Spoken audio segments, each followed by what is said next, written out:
Hello everyone, welcome back to my channel. আশা করি তোমরা সবাই খুব ভালো আছো, আমরাও খুব ভালো আছি। আজকে আমি রোদ্দুরের সারাদিনের রুটিন তোমাদের সাথে শেয়ার করব। রোদ্দুরের যেদিন স্কুল থাকে সেদিনের রুটিনটা একরকম হয়, আর যেদিন ওর ছুটি থাকে সেদিনের রুটিনটা অন্যরকম হয়। আজকেও স্কুল আছে, তো আজকের রুটিনটা কেমন হয়, মানে স্কুল থাকলে কেমন রুটিনে ও চলে, সেটাই তোমাদের সাথে শেয়ার করছি। 8:30টার সময় ঘুম থেকে উঠেছে, তারপর ব্রাশ করে নিয়েছে, আর ওর স্কুল শুরু হয় 11:30টা থেকে। তো যেহেতু অনেকটা বেলায় যায়, আমি ওকে ভাত খাইয়েই পাঠাই। কিন্তু 8টা 8:30টায় ঘুম থেকে উঠলে অল্প কিছু না দিলে, অতক্ষণ না খাইয়ে তো রাখাটা ঠিক না। সেই জন্য আমি প্রথমে একটু উষ্ণ গরম জল ওকে দিই। এই উষ্ণ গরম জলটা আমি ওকে মানে সারা বছরই দিই, শুধু ও নয়, আমরাও খাই। প্রত্যেকের জন্য ভীষণই উপকারী, তোমরাও পারলে দিও, নিজেরাও খেও। তারপর আমি ওকে দিই দুধ। এটা মানে প্রত্যেক দিনই যে সকালেই দুধটা দিই এমন নয়, ঘুরিয়ে ফিরিয়ে আমি আজকের দিনটাই শুধু শেয়ার করছি। তো প্রথমে দুধ খেয়েছে, তারপরে কলা খেয়েছে, আর 4টে খেজুর দিয়েছিলাম, সেখান থেকে 2টো খেয়েছে, আর বাকি 2টো আমিই খেয়েছি। সকালের দিকে একটু হালকা খাবার দিই, তার কারণ হচ্ছে স্কুলে যাওয়ার আগেই ও স্নান করে ভাত খেয়েই যায়। তো সকালে যদি ভারী খাবার সুজি, চিড়ে, ওটস এই টাইপের কিছু দিই বা খিচুড়ি, তাহলে কিন্তু স্কুলে যাওয়ার সময় ও আর কিছু খেতে পারবে না। আর মাঝে মধ্যে ও একটু বেলা করে ঘুম থেকে ওঠে, তখন একবারই স্নান করিয়ে আমি ওকে ভাত খাইয়ে স্কুলে পাঠিয়ে দিই। 10টার দিকে আমি রোদ্দুরকে স্নান করিয়ে দিই। তারপর ও একটু নিজের মতো খেলে, বই নিয়ে খেলে, রং দিয়ে খেলে। তো স্নান হয়ে গেছে।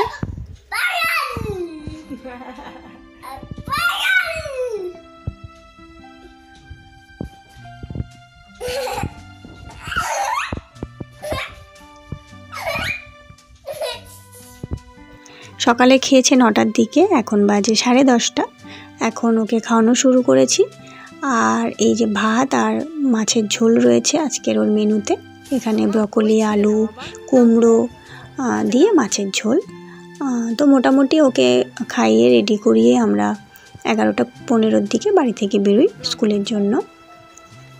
একটা কথা না বললেই নয়, হয়তো অনেকের পক্ষে এটা সম্ভব হয়ে ওঠে না, কিন্তু আমি প্রথম থেকেই খুব স্ট্রিক্টভাবে রোদ্দুরকে একদমই স্ক্রিন টাইম দিই না, না মোবাইল না টিভি, কোনো কিছুই দিই না। তো ও ছোট থেকেই বই, খাতা, কালার পেন্সিল এগুলো নিয়ে থাকতে ভালোবাসে। ওর খেলনা, মানে সব থেকে বেশি ভালোবাসে ও কালার পেন্সিল, খাতা, বই এগুলো নিয়ে থাকতে। তো ও এগুলো নিয়েই সময় কাটায়। আমি চেষ্টা করি যে ওকে স্ক্রিন টাইমটা না দেওয়ার, যতদিন পারবো এটাই চেষ্টা করে যাব। আর টিফিনে আজকে দিয়েছি আঙুর।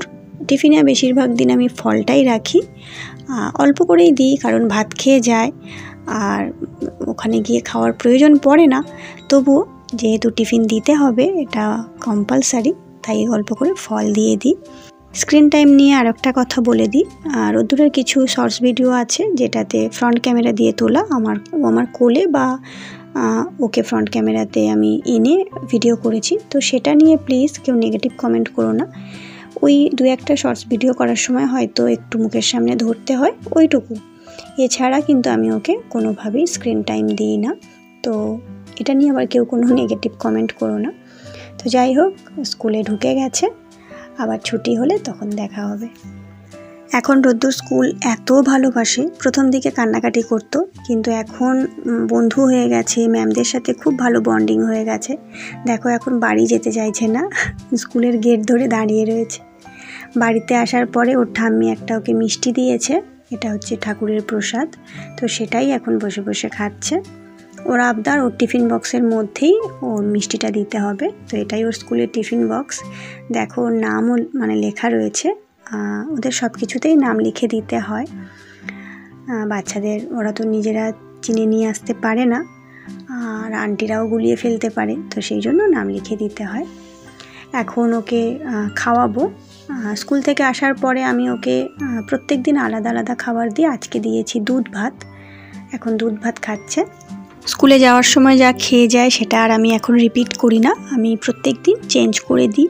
কোনো দিন দুধ সুজি, দুধ সাবু, ডালিয়া বা পাতলা করে খিচুড়ি, দুধ চিড়ে, দুধ ওটস, কখনো মাখানা, এরকম বিভিন্ন রকম খাবার ঘুরিয়ে ফিরিয়ে, কখনো পায়েস বানিয়ে দিই, ঘুরিয়ে ফিরিয়ে এই টাইমটাতে খাওয়াই, যাতে খাবারের ভ্যারাইটি থাকে।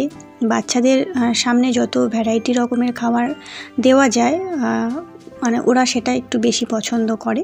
তো চেষ্টা করি ওকে একটু বিভিন্ন রকমের খাবার ঘুরিয়ে ফিরিয়ে দেওয়ার। তবে দুধ ভাতটা রোদ্দুরের খুব পছন্দের। প্রত্যেক দিন যে কোনো একবেলা আমি ওকে দুধ ভাতটা দিই। কোনো দিন হয়তো ডিনারে দিলাম, কোনো দিন স্কুলে যাওয়ার আগে খেয়ে গেল, কোনো দিন স্কুল থেকে এসে খেলো, এরকম করে আমি একবেলা ওকে দুধ ভাত দিই, কারণ দুধ ভাতটাও খুব পছন্দ করে। আজকে রোদ্দুর একটা নতুন জিনিসও খেয়েছে, যেটা এর আগে কখনো খায়নি বা আমরা দিইনি ওকে। সেটা হচ্ছে মিষ্টি দই। এতদিন ধরে ও টক দই খেত, আমরাও টক দই ভালোবাসি, আমরা টক দইটাই খাই। মিষ্টি দই খুব কম, মানে বছরে হয়তো 2 থেকে 3 বার আমরা মিষ্টি দই খাই, বাকি দিনগুলোতে আমরা টক দইই খাই। তো আজকে খুব ইচ্ছা হচ্ছিল একটু মিষ্টি দই খেতে, আমার জন্যই নিয়ে এসেছিলাম। তো ভাবলাম রোদ্দুরকেও একটু টেস্ট করাই। দেখলাম বেশ ভালো, মানে ভালোবেসেই খেয়েছে। যেহেতু ও মিষ্টি পছন্দ করে তাই ওর বেশ ভালো লেগেছে, কয়েক চামচ খেয়েছে। আবার কবে দেবো জানি না, আবার যেদিন আমার খেতে ইচ্ছা করবে সেদিন হয়তো ওকেও একটু দেবো। তো মিষ্টি দই খাওয়া একদমই ভালো নয়, কারোর জন্যই ভালো নয়। মাঝে মধ্যে স্বাদ বদলের জন্য খাওয়াই যায়, কিন্তু রেগুলার বেসিসে খাওয়াটা ঠিক না।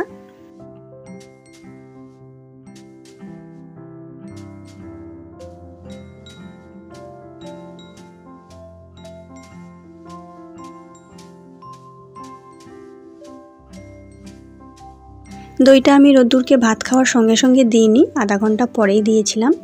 তারপর ওর বাবার সাথে বেশ কিছুক্ষণ দুষ্টুমি করেছে, খেলা করেছে, তারপর টায়ার্ড হয়ে ঘুমিয়ে পড়েছে 3:30-র দিকে। যেদিন ওর স্কুল থাকে ও বেশিরভাগ সময় 3টের দিকেই ঘুমায়, 4টে 4:30 পর্যন্ত ঘুমায়। আজকে একটু দুষ্টুমিটা বেশি হয়েছে তাই একটু দেরি করে ঘুমিয়েছে, আর অনেকটা সময় ধরেই ঘুমিয়েছে। 5:30 এখন বাজে, 2 ঘন্টা ঘুমিয়ে নিয়েছে। আর ঘুম থেকে উঠে আমাকে দেখতে পায়নি, তাই এরকম করে কান্না করছিল। নর্মালি ও খুব একটা কাঁদে না, তবে আমাকে দেখতে না পেলে তখন একটু কান্না করে। তারপর ওকে একটু জল খাইয়েছি, জল খাইয়ে আমাদের পাড়ার যে পার্কটা রয়েছে ওই পার্কে একটু ঘুরতে নিয়ে গেছিলাম। বেশিক্ষণ থাকতে পারি না এখন পার্কে গেলে, কারণ প্রচণ্ড মশা, 10-15 মিনিটের বেশি ওখানে দাঁড়ানোই যায় না। তবুও রোদ্দুর খুব মজা পায়, সেই জন্য নিয়ে যাই। কিন্তু কী করব, কিছু করার নেই। এত মশা যে আমি নিজেই বিরক্ত হয়ে যাই, কন্টিনিউ মশা তাড়াতে হয়।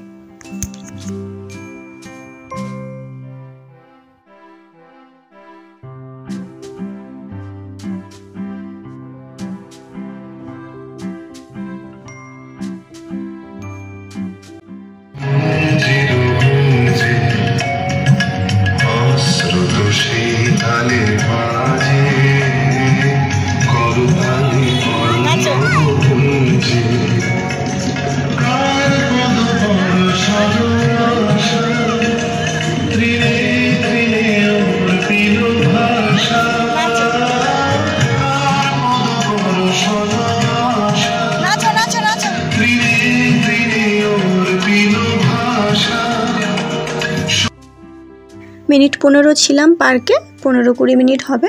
তারপর বাড়ি আসার পর ওর জন্য ওই ব্রোকলি, মিষ্টি আলু আর কুমড়ো দিয়ে এই স্যুপ টাইপের বানিয়ে দিয়েছি।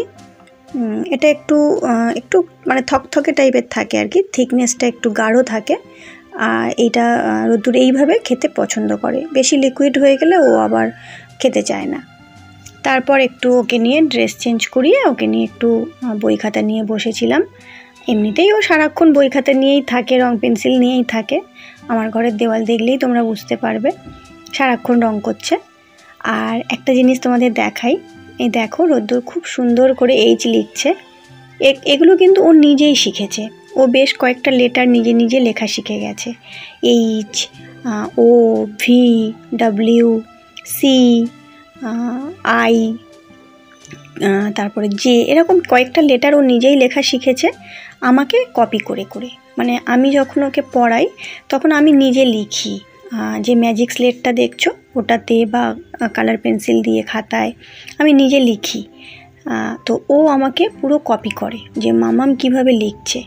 এইভাবে ও দেখে দেখে নিজেই বেশ কয়েকটা লেটার লিখতে শিখে গেছে। আমি কিন্তু ওকে হাত ধরে লেখাই না, কখনো লেখাই না, কারণ ওর এখনও লেখার মতো বয়স হয়নি, ওর হাতের গ্রিপটা এখনও কিন্তু সেটা শক্ত হয়নি। তো এখন যদি আমি ওর হাত ধরে লেখানো চেষ্টা করি, ওর গ্রিপটা কিন্তু নষ্ট হয়ে যাবে।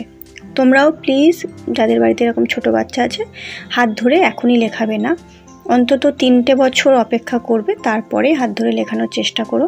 তার আগে রং পেন্সিল দিয়ে দাও, নিজেদের মতো করে আঁকিবুকি কাটুক, দেখবে নিজেরাই লিখতে শিখে যাচ্ছে। যেটা আমার ছেলের ক্ষেত্রে হয়েছে, দেখো আমি সি লিখলাম, ও দেখে দেখে সিটা লিখলো। হয়তো ভালো হয়নি, কিন্তু লিখেছে। তো ওর সাথে বেশ কিছুক্ষণ সময় আমি এভাবে কাটাই, ওকে কিছুটা সময় দিই। ওর বাবা যখন বাড়িতে থাকে সন্ধ্যাবেলা, ওর বাবাও এই একইভাবে ছেলেকে সময় দেয়। ও কিছু লিখতে বললে আমরা লিখি, আমরা কিছু লিখতে বললে ও লেখে, যতটুকু পারে ও লেখে।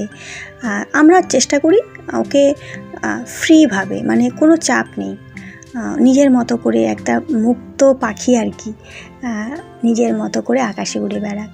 তো তোমরাও প্লিজ বাড়িতে যে ছোটো বাচ্চা থাকে কখনো চাপ দিও না, ওদেরকে ওদের মতো করে বড় হতে দাও, ওরা এমনিতেই সবটা শিখে যাবে। আমি তো নিজের ছেলেকে দিয়ে দেখছি, কিছুই শেখাতে হচ্ছে না, অথচ দেখছি সব শিখে যাচ্ছে। যেটা মুখে একবার বলছি, শুনছে, সেটাই মনে রাখছে। যেটা একবার লিখছি, দেখছে, সেটাই দেখছি পরেও কপি করার চেষ্টা করছে। তো এইভাবেই শিখে যাচ্ছে। স্কুল থেকেও অনেক কিছু শিখেছে। তো তারপর 9:30 পৌনে 10টার দিকে ওকে আমি ডিনার করিয়ে দিয়েছি। এই টাইমেই আমি মেনলি ডিনারটা করাই। আর ডিনারে ছিল ভাত, ডাল আর ডিম সিদ্ধ। ভাত ও নিজে হাতে খেতে চায়, আমি বাধা দিই না। ও একটু খেলে, কখনো কখনো খুব সুন্দর করে খেয়ে নেয়, আবার কখনো কখনো দুষ্টুমি করে। বাচ্চা মানুষ যখন যেমন মর্জি হয় তেমন করে। তো এখন যেমন দেখছো দুষ্টুমি করছে ভাত নিয়ে, আমি কিন্তু বাধা দিই না, কারণ ওদেরকে এক্সপ্লোর করতে দিতে হবে। ওদের মনে অনেক প্রশ্ন থাকে, অনেক কৌতূহল থাকে, সেগুলো মেটানোর আমাদের কর্তব্য। তো আমি ওকে বাধা দিই না। ডিনারের আধা ঘন্টা পর রোদ্দুরকে জল খাইয়ে তারপর ব্রাশ করিয়ে দিয়েছি। রোদ্দুরের এখন হ্যাবিট হয়ে গেছে পুরোপুরিভাবে দিনে 2বার ব্রাশ করার। ও একদমই না করে না, খুব সুন্দর করে ব্রাশ করে নেয়, আর এটা খুব ভালো একটা হ্যাবিট। তো যাই হোক, ভিডিওটা এই পর্যন্ত রাখলাম। কেমন লাগলো অবশ্যই জানাবে। ভালো লাগলে একটা লাইক করো, কমেন্ট করো। আবার দেখা হবে নতুন ভিডিওতে। এরপরে আমি রোদ্দুরের যেদিন স্কুল থাকে না, মানে ছুটির দিন, সেই দিনের রুটিন নিয়ে আসবো। আজ আসি, আবার দেখা হবে। সবাই ভালো থেকো, টাটা।